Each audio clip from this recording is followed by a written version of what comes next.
దక్షిణాత్య భాషల్లో ప్రథమ వాగ్గేయకారుడు తాళ్లపాక అన్నమాచార్యుడు.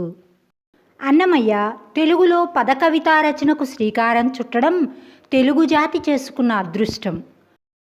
వాచం గేయం చ కురుతే యః స వాగ్గేయకారకః అని సంస్కృత లాక్షణికుని నిర్వచనం. అంటే వాగ్గేయకారుని రచన ధాతు మాతువుల సంయోగం. ధాతువు అంటే సంగీతం, మాతువు అంటే సాహిత్యం.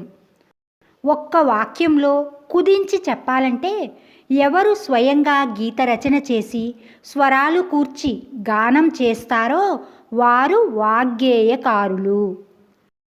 అన్నమయ్య 32,000 కీర్తనలు రచించాడని చారిత్రకుల అంచనా.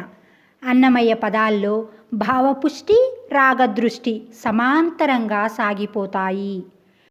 అన్నమయ్య కృతుల్లో ఒకవైపు ఆధ్యాత్మిక దృష్టి, మరొక వైపు సామాజిక దృష్టి హృదయంగమ ఫణితిలో అగుపిస్తాయి.